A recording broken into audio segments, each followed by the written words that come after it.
What's going on, everybody? Canuck here, and welcome to our Montreal Expos expansion franchise. This is episode 2, and we're playing Out of the Park Baseball 23. So in our first episode, we set up the league, we realigned the divisions, and we went through the expansion draft. We didn't have much to pick from, but we did our absolute best to throw out a team that's going to try to compete for wins, but, I mean, playoffs are not happening here in this first season. The goal is to try to load up and get as many assets into the organization as we can, as we're not working with much right now. How we're going to do that, I haven't quite figured out yet. This is my first crack at an expansion team, but we're going to do our very best, and I am open to any ideas that you watching.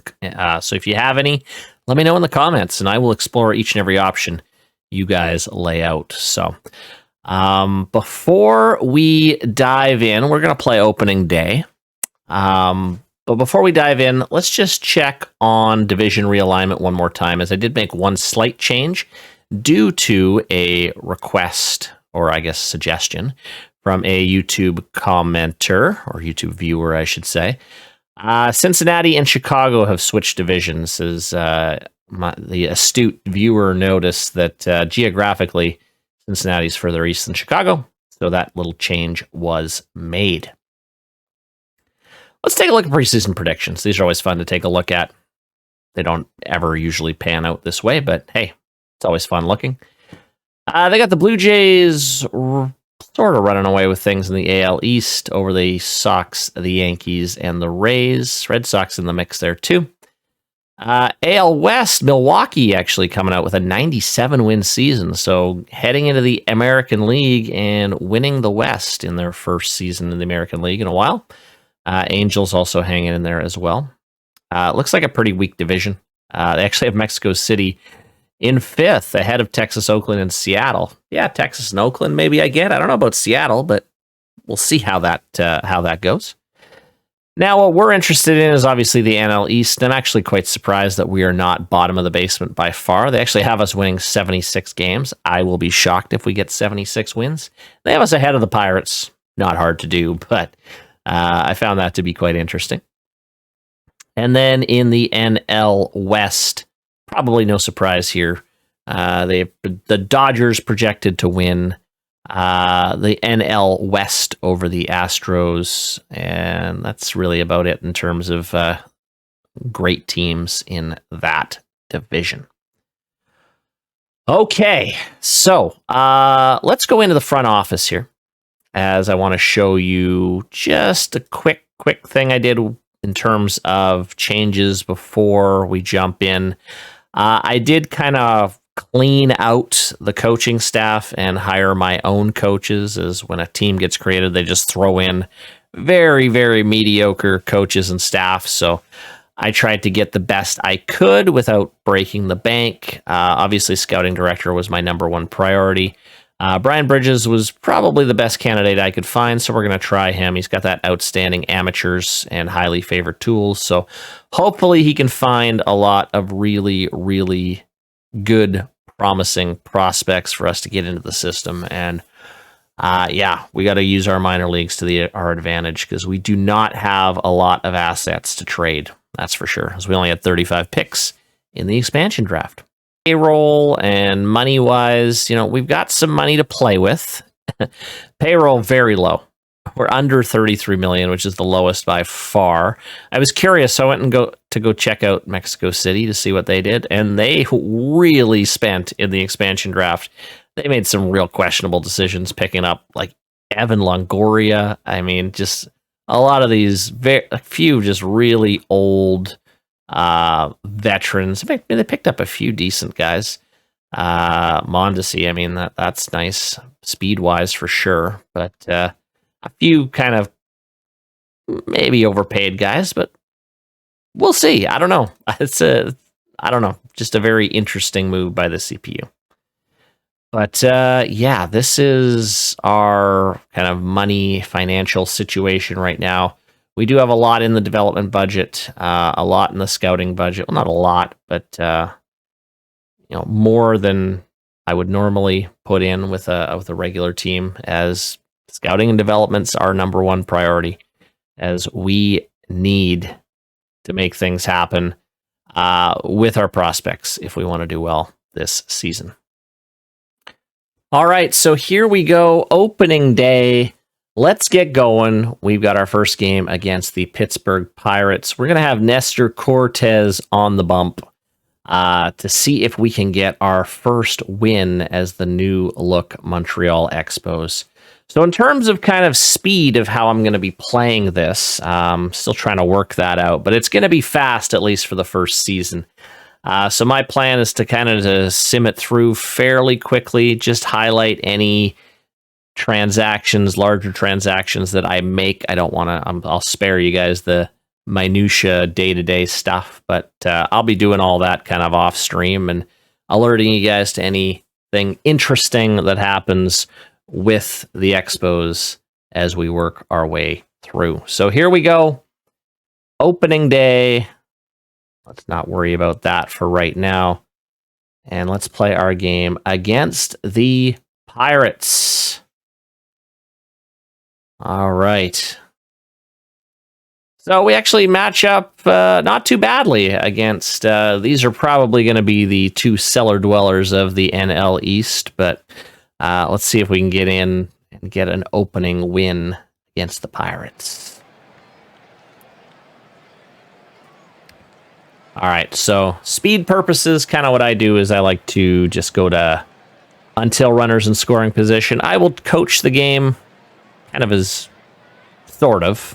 I'll influence a few decisions here and there, but for the most part, I'll let it play out on its own for the most part, and we'll just kind of see how the game plays out. So top of the first, here we go. We get nothing in the first. Pittsburgh gets nothing either. All right, Willie Calhoun is going to be on base for Chris Owings. He is going to strike out on the 0-2 pitch, which brings up Jose Rojas. 1-2 pitch to Rojas, grounder to third base.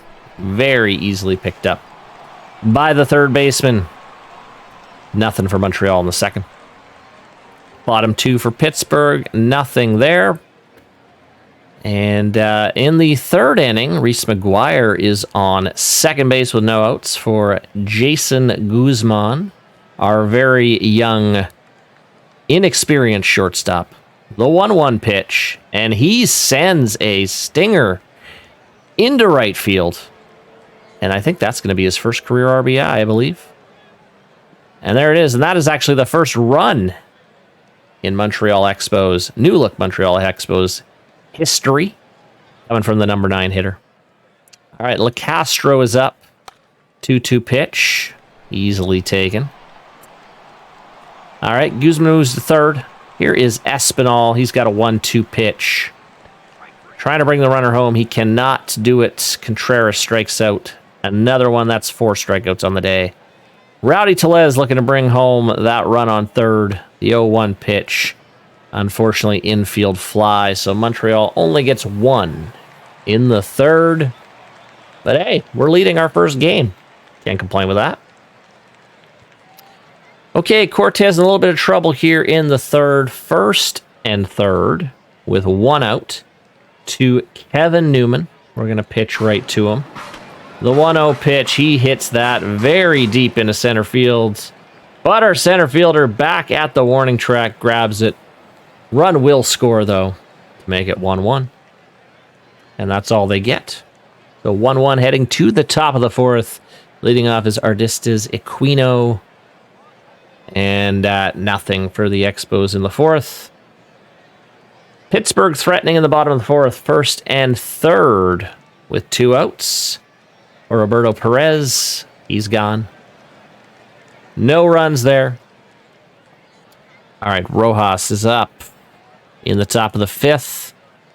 Nothing there. Where's Cortes at? Only thrown 48 pitches so far. But does put a runner on second with 1 out for Kevin Newman.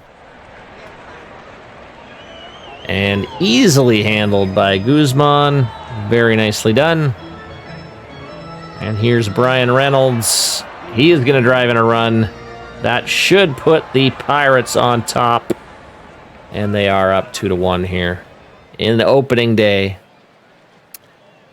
All right, here's O'Neal Cruz. He gets nothing. As we move to the top of the 6th inning, Tim LaCastro stepping up. And he gets the 2nd. 1 out for Rowdy Tellez, who's 0 for 2 on the day. 3-1 pitch. Grounder to the shortstop. That advances the runner at least. Us, in the meantime, I think we're going to head to the bullpen. We don't have a lot going on in the bullpen, as we haven't picked up too many players. I think we are going to get Doval and Nunez ready to go. All right, here's Aquino. Unfortunately, he doesn't get much going there. Okay. Pirates still up 2-1. 66 pitches for Cortez. We're going to let him pitch another inning, I think. And he gets through it nicely. Okay, top of the 7th. Montreal can't get anything going there. We're going to see if Cortez against 2 lefties here. So we're gonna see how he fares against the first 2 lefties here in the bottom of the 7th. Easy first out. Swaggerty is up for the Pirates as well. He's going to ground out. Not ground out. Fly out to center field. I got to work on my play-by-play. It's not great. I apologize. We're going to bring Doval in.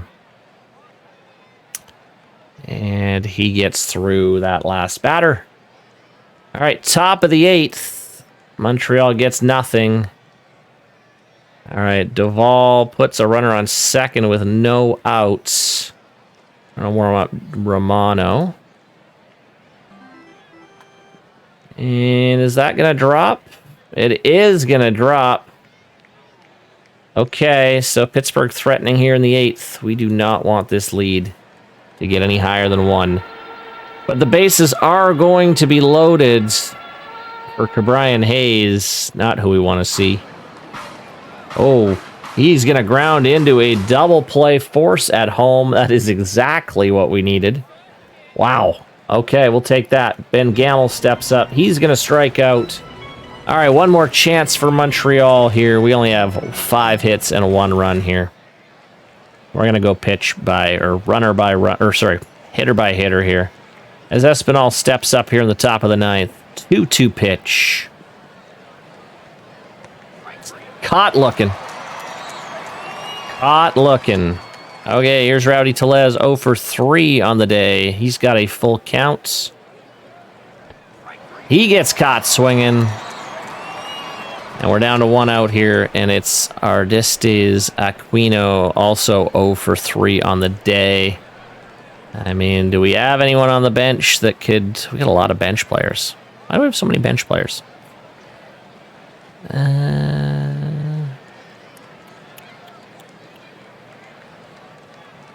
We'll see how it goes. The 3-1. We might get a hit out of here. Okay, we'll draw the walk.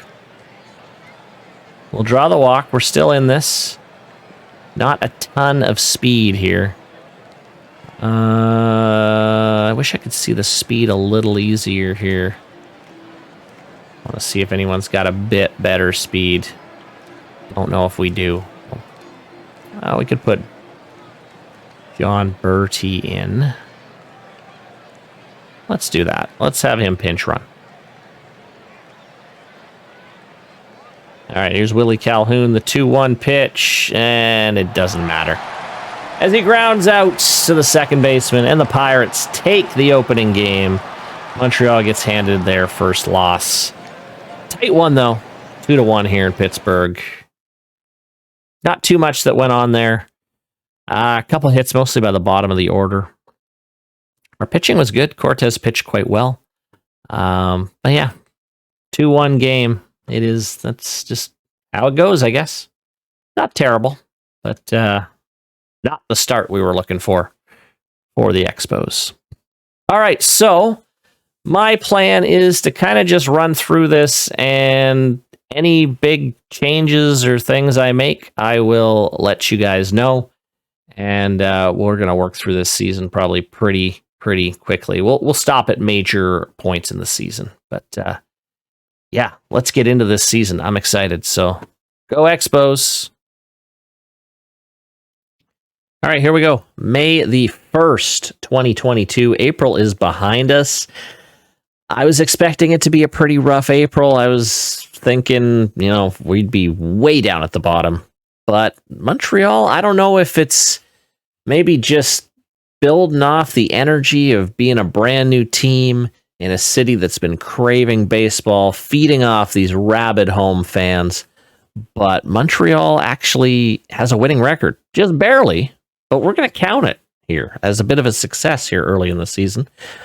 Sitting 13-12, 5th in the NL East.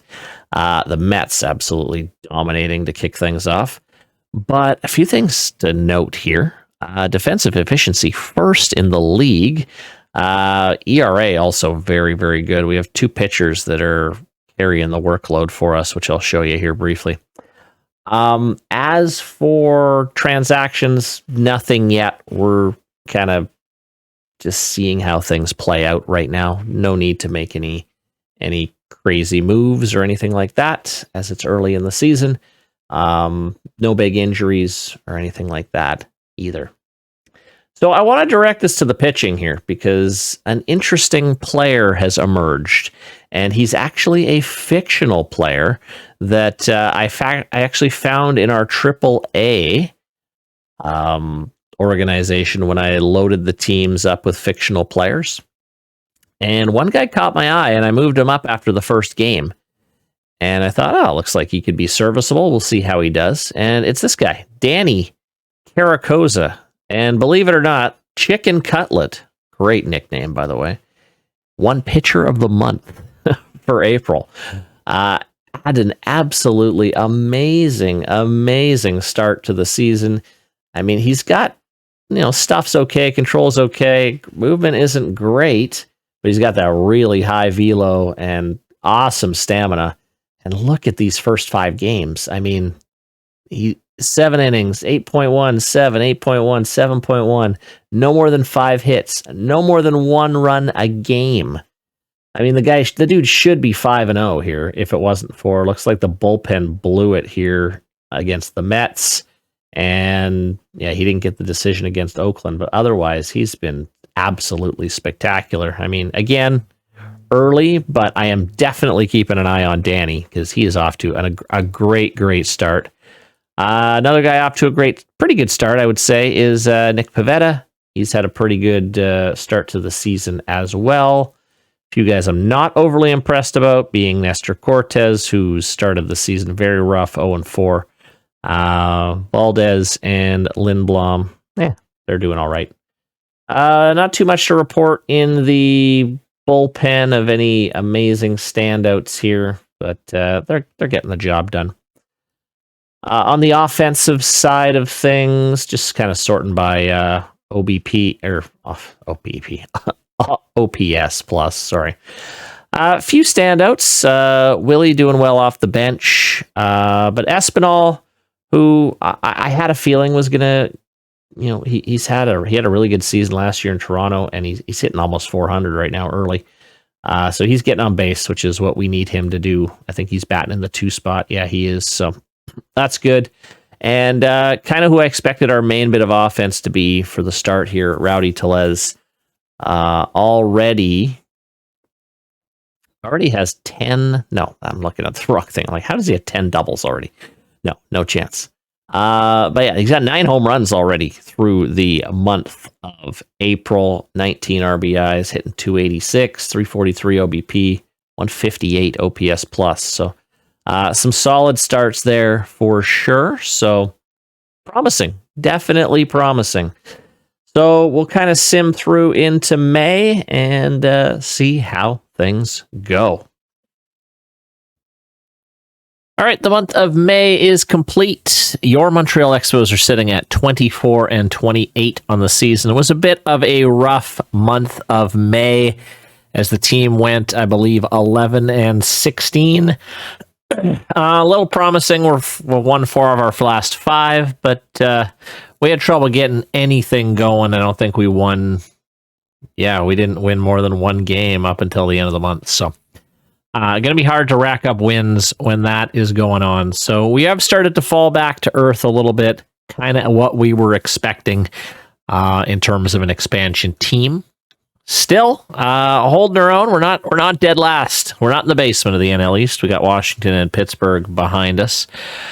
Just taking a quick snapshot of our team stats. We are struggling to find offense, especially home runs, as we're near the bottom of the league.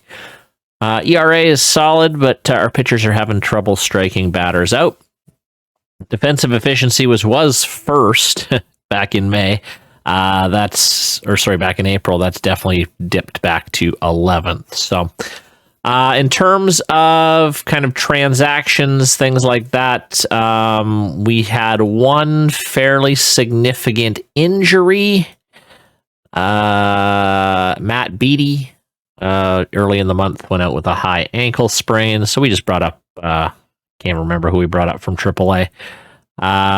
Who was it? Travis Shaw, I believe we brought up from AAA to try to fill the hole, and he's been terrible. So, yeah. No other trades yet. I'm still kind of waiting, probably towards closer to the draft. Charlie Culberson is getting restless. He has sent a few messages saying he is not happy with his role on the team. He is a bench player right now for us. But I mean, he's just not getting it done. I mean, he's not deserving of a starting spot. Espinal is outplaying him at shortstop or at third base, so he's not getting the spot. In terms of bright spots, Tellez still playing quite well, hitting 265, 16 home runs, 43 RBIs, so still having a very solid start to the year. Aquino as well. 12 home runs, 34 RBI, 261, 134 OPS. So pretty solid for Ardestes. Ardestes? Really got to learn how to say my players' names. Espinal as well is continuing to play well. Best batting average on the team, I believe. He's still hitting over 300. So that is what we like to see. But otherwise, there's not much going on. Most of the team is under 100 OPS plus, which not great. Not much to write home about these guys, as we're going to be looking to hopefully start making some moves if we can. Hopefully pick up some prospects pretty shortly. Pitching, unfortunately, the Chicken Cutlet has had a rough month of May, a very rough month of May. After such a hot start, he went on to be a part of 5 losses in a row. This game was decent against the Mets. Actually, really good against the Mets, and he did finally pick up he didn't even get a decision there. So he didn't get a win in the entire month of May. So 4 losses for Caracoza, but still our best pitcher. Josh Lindblom having a bit of a better run in May, I believe. He had a pretty good month of May. Yeah, he did. He won 4 games in May. So yeah, he went the other way. He had some pretty nice outings, including a couple no-run outings as well. So one pitcher going one way, one pitcher going another way. Framber's okay. Cortez struggling at 2-7 right now. ERA over 6. Pivetta, not too bad. I mean, the ERA is not terrible, but definitely some improvement we need to make. Bullpen, couple bright spots. Scott Barlow is very, very good at this point right now. I would say one of the better relievers in the entire league. Scott Barlow. Aguilar also getting the job done. And Weisler. I think it's Matt Weisler. I don't know. Please correct me in the comments. Also playing pretty well. He did have a bit of an injury that he dealt with, but he's doing fine. Free agent at the end of the year, so we might end up losing him anyway. We'll see. And that is probably about it in terms of major things that happened. It was a pretty quiet month. I didn't do too much. I kind of just let the sim run. Just keeping my eye on a few players, but not quite ready to make a trade yet at this point. No real reason to, as we'll wait a little closer to the deadline. But who knows what could happen in June, and we're going to sim through that right now. See how that goes. All right, it is July the 1st, 2022. Expos had another tough month, going 11-17. Their current record is now 35-25. That's good enough for 6th in the East. We're already 19 games back of the powerhouse Mets. Let's check in on the standings. Those are not the standings. There we go. In the AL East, the Rays have a 1.5 game lead on the Yankees. White Sox 4.5 behind, followed by the Blue Jays, Guardians, Tigers, Red Sox having a rough year, and the Orioles doing what the Orioles always do. In the AL West, look at the Kansas City Royals off to a great start to the first half of their year, 51-29, one of the best teams in the league. They're 7 games up on the Milwaukee Brewers, Twins, and Angels right behind them. Then it's the Mariners, Rangers, Athletics, and our expansion cousin Chupacabras down in last in the AL West. In the NL East, this is our division. Mets 3.5 up on the Braves, and then that's about it. Drops off Phillies, Marlins, Pirates, Expos, Reds, and Nationals. And in the NL West, the Dodgers are up 10 games already in the division on the Cubs, Giants, Cardinals, Padres, Astros. Actually, pretty bit of a tighter division here. And then the Diamondbacks and Rockies struggling to keep pace. Now, in terms of players, nothing has really stand out. Everyone's just kind of got a little bit worse. But we did make a couple minor deals. So let's check in and see what we did. Made 2 deals this month. We started mid-month by sending Travis Shaw out the door. Matt Beattie ended up coming back. He's actually just finished a 34-game hitting streak. I forgot to mention that. So that's a nice little bright spot for the Expos. But anyway, there wasn't room for Shaw, so we dumped him for a couple very average prospect. Oh, that guy's out for 9 months. Carlos Sepulveda. Okay, well, that's not great. But anyway, we basically got rid of Shaw for nothing. This was a better move, though, I think. We made a deal with the Blue Jays, as the Blue Jays sending pretty high-profile prospect in Manuel Beltre. Still very young, but that 60 potential is very, very interesting. So we'll see how he does and how he works his way up the organization. Hopefully he does. It did cost us Matt Whistler, our closer, but I'm okay with that. He's a free agent at the end of the year. He was struggling for us. Looks like he's not struggling anymore. Well, he's only played 2 innings, but he had a bit of a rough May, so it was not a tough decision to let him go. We got a little bit of money back, and it's all good. So we'll see how that Manuel Beltre turns out. All right, so it is international free agent time, always a fun time. And there are a couple real juicy prospects here that I'm going to look at putting offers in. Probably every team is going to look in putting offers in. So I'm going to offer one of these guys the max. And I mean, look at these. I don't know if I've seen one that potential to be that good. I mean, if that all works out to, it never does, but scouting wise, it says, lean and athletic, outstanding contact, jump off the bat power, plus runner. If he fulfills this potential, he can make multiple trips to the All-Star game. I mean, that is exciting. So we also got Jorge Servin, I don't know, who's also a high power guy, ball explodes off the bat. Profiles as a potential elite right fielder for a contending team. So, I really like Medina, so I think I am going to make an offer on him right now. We're going to offer him the max we absolutely can. Which is $5 million, isn't it?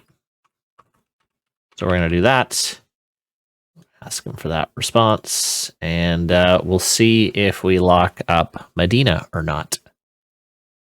All right, there it is. We have locked up Dave Medina pretty easily, actually. So the 16-year-old moves into our international complex. We are going to be keeping a very, very close eye on this guy as we will add him to the top prospects. He's already prospect ranking of 31, so very, very exciting for us to have locked up our first real piece of the future, I feel, as we are closing in on the draft, which will be our next episode. So join me then. We will go through our very first rookie draft as we start to build the Montreal Expos into what I hope to be a contender.